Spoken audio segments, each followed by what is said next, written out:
Good evening. It's October the 24th, 2020, a little after 8 o'clock here, 8 p.m. here in Oregon. I know it's been a few days, a little over a week, I guess, that I talked to you last. I wanted to bring you this message today. Things been kind of on my mind. First of all, I want to say welcome. I hope that you will follow me and subscribe.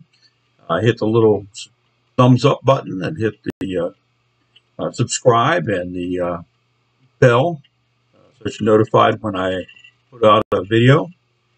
Today I want to talk about what's going on right now down in California. We have the fires going on down there. They have, this is an article from NBC News, this is my source. It's been on many other sources also. But PG&E, Pacific Gas and Electric down there, is talking about, and has, I guess, already cut power to quite a few people. Itch my eye there. Sorry about that. Quite a few people down there. And Friday they were talking about they were going to have to cut power to about 466,000 customers in 38 counties from San Jose all the way up to southern Oregon. The thing I just saw a few hours ago, about 3 hours ago, they come back and said that instead of 466,000, they've reduced it down to 388,000 people that are going to be without power. And the reason is the high winds, and they're making the power lines move around and touch ground and start fires. And with the high winds, I guess up to like 70 miles an hour, creates fantastic fire down there. You know, several weeks ago, we went through that here in Oregon, not that far from where I live, where we had terrific fires. We had the wind and the fires get going. Took out several small towns. A lot of people lost their homes, their livelihood, lost everything they had. Our last video, I talked about that, how fast you had to get out and whether you're ready when you are told to get out, what you take with you. Well, tonight I want to talk about power. You know, they're at PG&E down there, they're cutting the power. The people have some advance notice that it was going to be cut so they could prepare. You might not be so lucky when, you know, we have these storms, hurricanes coming in and going up the East Coast, coming in through the Gulf, and people down there are without power. Some, I think, are still without power down there. And what does that mean when you lose electrical power? Well, once there's a power outage, obviously you lose electricity. And it's easy to say that, but electricity is the lifeblood of this nation. Without electricity, we'd be back into the 1800s. Just that simple. But when you lose power, obviously you lose, there's no lights. On the light switch, nothing happens.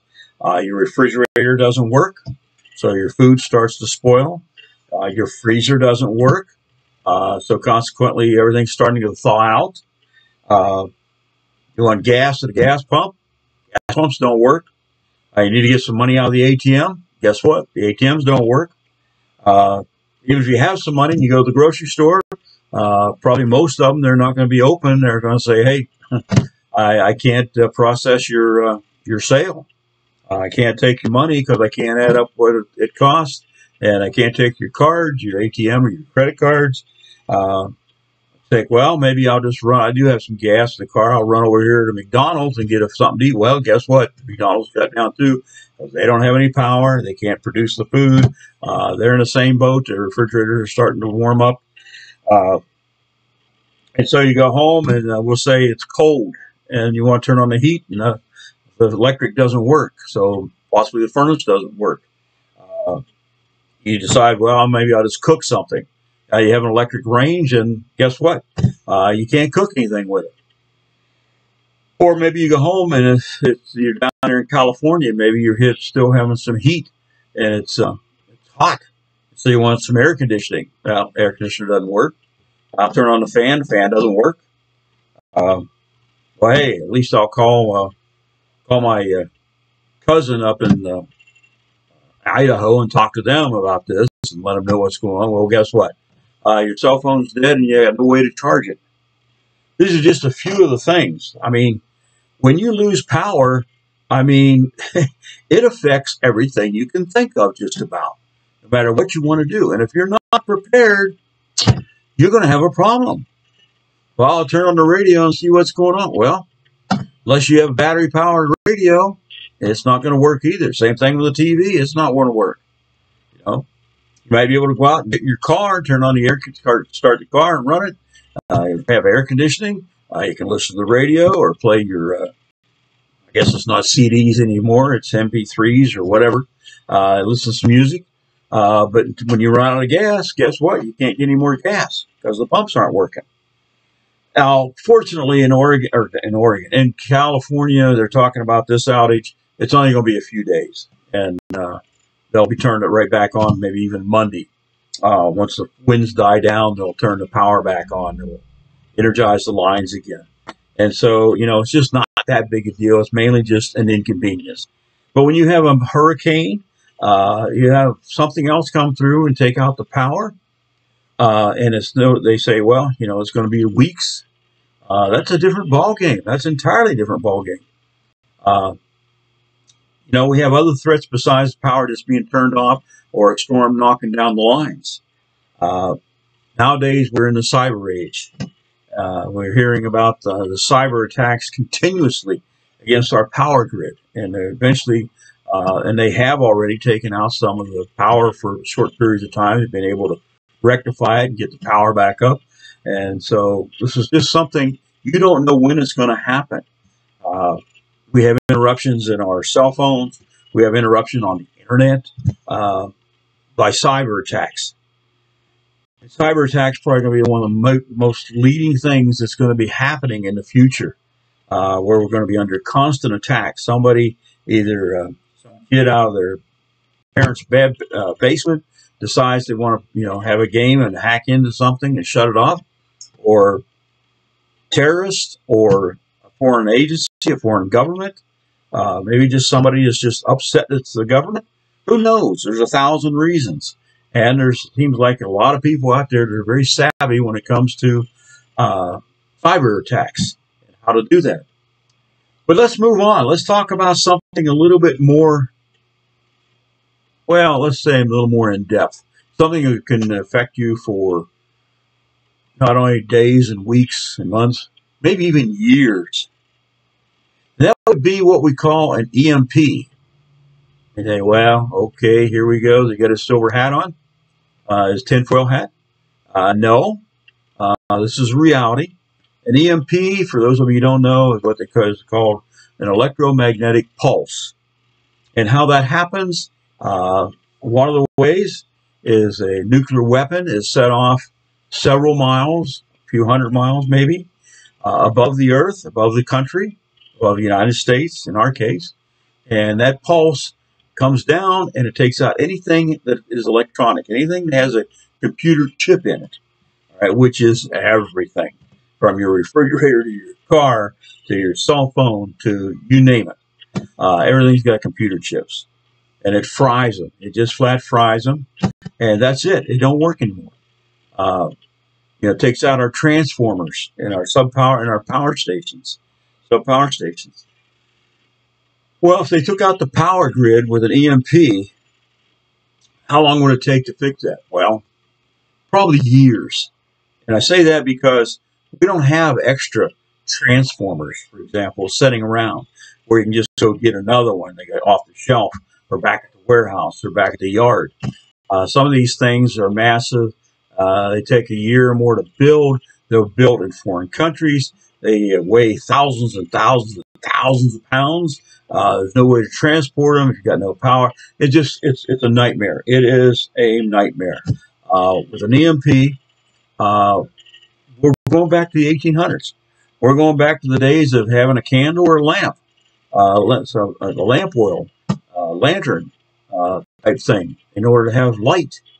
There'll be no electricity. There'll be no cell phones. There'll be no internet. There'll be none of that ever, period. Not in our lifetime. Maybe so, if you're young, maybe they'll be able to get some of it back. And maybe there'll be an EMP that's only localized in a certain region, portion of the country. If that's the case, then maybe other parts can help restore it. And that's the case with most civil disasters. So we'll talk about the power outage when there's a storm. When there's a storm, a hurricane comes through and takes out all the power. We have crews coming from all parts of the country coming down there with their trucks and their trained people and their equipment and supplies to get the power lines back up, to get power restored. With an EMP countrywide, that's not going to happen. How do you prepare for something like that? Well, we've talked about it before. Take care of yourself. I already talked about a way to cook. I talked about stockpiling some food, some water, all these type things. But it's just something to consider. I'm not trying to be, doom and gloom and, hey, the world's coming to an end and on and on and on. I'm not saying that at all. I'm talking about reality, and you should prepare for reality. Another way that we can lose power is through a CME, a coronal mass ejection from the sun. I'm not really versed in all that, but a large mass ejection coming from the sun, again, will take out the computer chips and everything else. Last time we had one, it was named the Carrington event. It happened in 1859. Now, in 1859, when they had that, the only thing we had was telegraph cables, lines, and telegraph operators. What happened with that was some lines caught on fire. Telegraph operators got a big jolt. Their wires burned up. They didn't know what happened at the time. But that was just with those. Back, just wires and a telegraph key. Now, you talk about today with transformers and power lines and all the electronic equipment that we have. It'd be a whole different ballgame.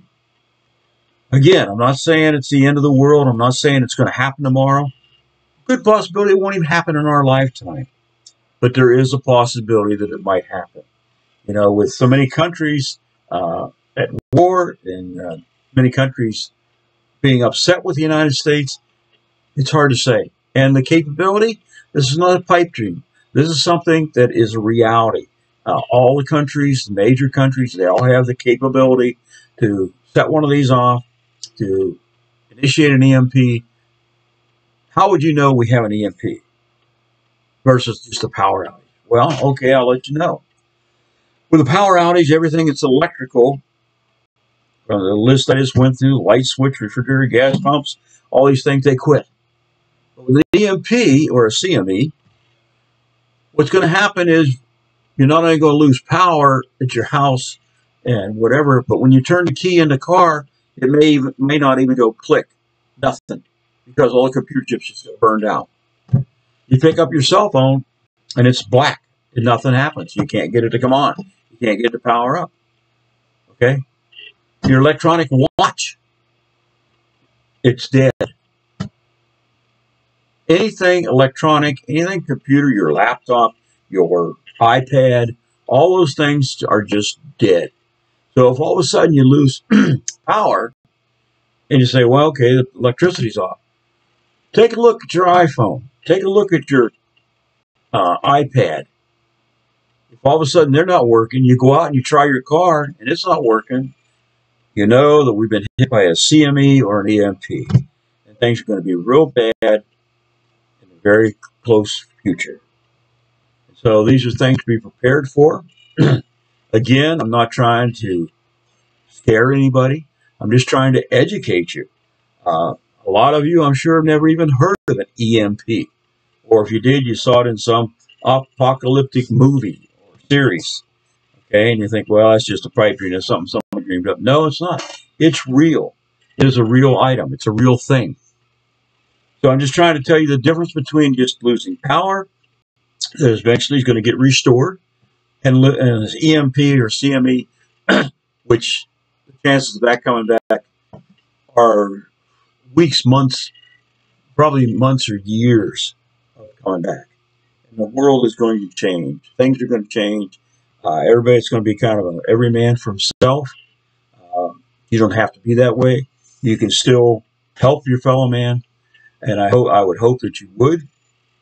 The only way we can guard against all of this and not really get too wrapped around the axle about it, is to know that Jesus is our Savior, and regardless of what happens on this earth, or to us, or to our things, Jesus Christ is there. And if you have your faith and trust in Him, regardless of what happens, you know where you're going, and that's what's important. Okay, I want to end this today. Again, I'm not trying to scare anybody. I'm just trying to educate people. And when the thing happens, when you lose power, look at your other stuff. If it's still working, then you know it's just a power outage. If it's not working, it's a whole different thing. With that, you should have some plans of what happens when you lose power, what happens when there is an EMP or CME, and heaven help us that we don't have one of those. Where's your family? Where are they going to get to? Are they going to reconvene someplace? You know, you should have some sort of plan on how to get back together and how to take care of yourself, take care of each other. Okay, I don't want to end on a low note. I want to end on a high note, and the high note is Jesus Christ. And with that, I will close out tonight. I'll be back with you in the near future. Thank you very much.